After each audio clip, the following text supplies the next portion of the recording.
तो दिल्ली से ही और दाखिला वजारत की ही बात आपको बताते हैं। दाखिला वजारत के अंदर मिशन लद्दाख शुरू दोबारा हो गया है और मिशन लद्दाख के तहत दाखिला वजारत ने यह फैसला लिया है कि मुंतखबा नुमाइंदों के साथ एक बार फिर मुज़ाकराती अमल को आगे बढ़ाया जाए।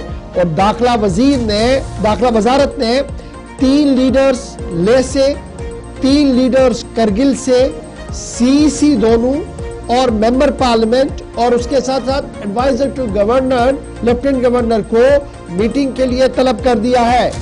एलएबी और केडीए का मुश्तरका इजलास भी होगा और बताया जा रहा है कि दिल्ली के अंदर जब लद्दाख का दरबार सजेगा तो तारीख होगी 3 दिसंबर की। दाखिला वजारत के जराया ने इस बात की तस्दीक कर दी है कि 3 दिसंबर को मिशन लद्दाख का चैप्टर खुलेगा और जो तातुल शुदा मुज़ाकरात थे इसे मजीद आगे बढ़ाया जाएगा। लास्ट ईयर आपको याद होगा जब पुरानी हुकूमत थी वज़ीर आज़म साहब की सरबराही में तो मुज़ाकरात हुए थे, फिर रुके थे, नई हुकूमत बनी। फिर आपको याद होगा कि मारूफ जो एक्टिविस्ट है सोनम वांगचुक साहब वो पैदल दिल्ली तक आए, दिल्ली में एहतजाजी धरने हुए और फाइनली अब फैसला हुआ कि लद्दाख के लिए दरबार सजेगा 3 दिसंबर को। एलएबी और केडीए का मुश्तरका इजलास भी होगा और इस इजलास के अंदर लेह से 3, करगिल से 3, दोनों सीईसी, मेंबर पार्लियामेंट और एडवाइजर टू लेफ्टिनेंट गवर्नर को बुलाने का फैसला लिया गया है। मरकजी वजारत दाखिला के अंदर वजीर ममलिकत बराए दाखिला नित्यानंद राय साहब इस मीटिंग को चेयर करेंगे। होम सेक्रेटरी साहब इस मीटिंग के अंदर मौजूद रहेंगे। थिप्सन चौंग जो 2 बार मेंबर पार्लियामेंट लद्दाख से रह चुके हैं, ट्रेंग दोरजे, नवांग रिगजन जोरा, तीनों का ताल्लुक लेह से है, कमर अली आखून, असगर करबलाई और सज्जाद करगिली जिनका ताल्लुक करगिल से है, इन्हें मीटिंग के लिए बुलाया गया है।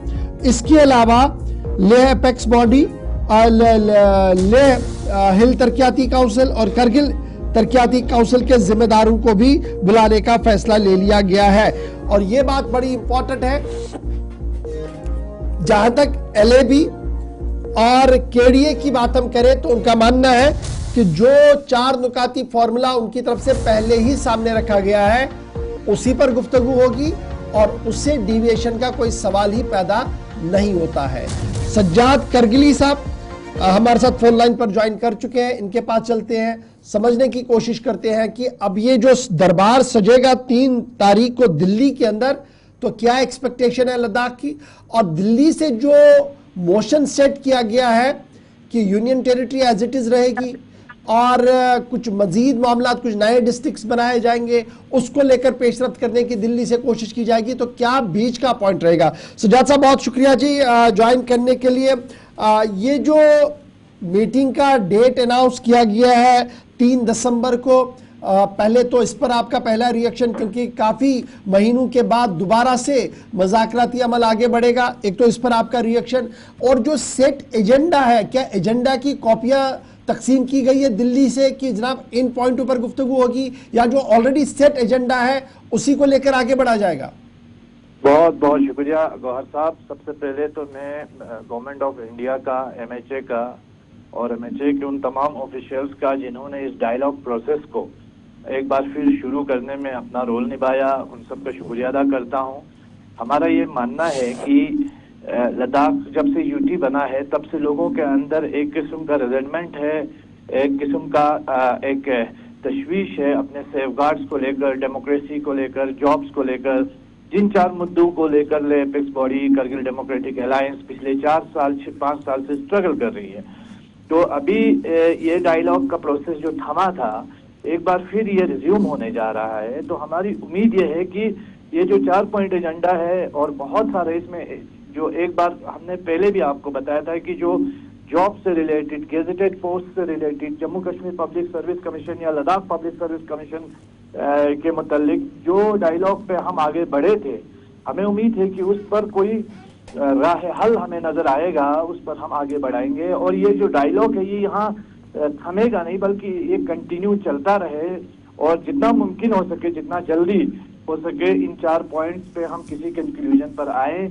ये हमारे देश के लिए भी बेहतर है, हमारे लद्दाख के लिए भी बेहतर है। हम इसी उम्मीद के साथ इस डायलॉग में शिरकत करेंगे। बाकी इनविटेशन जो है ऑफिशियली हमने रिसीव कर लिया है, हमें भी इनविटेशन मिल चुका है और उम्मीद करेंगे कि 3 दिसंबर को जब ले apex body Kargil democratic alliance एक बार फिर MHA पहुंचेंगे और डायलॉग होगा तो कुछ उसका नतीजा बख्श जो है वो एक। अच्छा, ये आपने कहा कि इनविटेशन मिल चुका है, तो इनविटेशन तो एक तरफ से आया, तो क्या ऑफिशियल कम्युनिकेशन भी agenda of the meeting circulate हुआ है कि इस मीटिंग के अंदर ये लोग आ रहे हैं? एक और ज़मीनी सवाल ये भी है, जो कंपोजिशन हमारे सामने है कि 3 लोग वहां से, 3 लोग यहाँ से, दोनों CECs, मेंबर पार्लियामेंट और एडवाइजर टू लेफ्टिनेंट गवर्नर साहब इस मीटिंग के अंदर मौजूद रहेंगे, ये मुतमईन है आपके लिए? पहली चीज इसमें जो सब कमेटी है, सब कमेटी के अलावा जितने भी ये जो एपेक्स बॉडी और करगिल डेमोक्रेटिक अलायंस के मेंबर है सभी को इस मीटिंग में मदऊ किया गया है। इसके अलावा दोनों तरफ के CECs रहेंगे, chief executive councillor, hill council Leh और करगिल के, और फिर ऑनरेबल MP लद्दाख साहब भी रहेंगे, ऑनरेबल LG साहब के जो एडवाइजर हैं वो भी रहेंगे, और फिर नित्यानंद राय जी जो MOS होम है वो भी वहां पे होंगे। तो उनकी सरबराही में ये मीटिंग आगे बढ़ेगी और ये जो ऑफिशियल इनविटेशन है इसमें पूरे ले एपेक्स बॉडी और करगिल डेमोक्रेटिक अलायंस के मेंबर्स को इनवाइट किया गया है।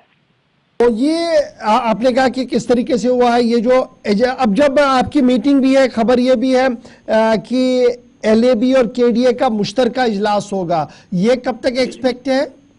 ये भी ये जो हमारा डायलॉग होगा 3 तारीख को जो मीटिंग होगी MHA के साथ, उसके बिल्कुल नजदीक ही जो है ये मीटिंग होगी। नवंबर के आखिरी हफ्ते में या दिसंबर के शुरुआत में ही, मीटिंग से पहले ये KDA और एपेक्स बैठेंगे और जो अपने एक बार ब्रेनस्टॉर्मिंग करके फिर मीटिंग में शिरकत करेंगे। बहुत बहुत शुक्रिया सज्जाद करगिली साहब हमारे साथ ज्वाइन करने के लिए, कंफर्म करने के लिए कि दिल्ली से दावतनामा मिला है। 3 दिसंबर को दिल्ली के अंदर महफिल सजेगी और ये महफिल लद्दाख के लिए सजेगी। वजीर ममलिकत बराए दाखिला इस मजलिस की सदारत करेंगे, नित्यानंद राय साहब।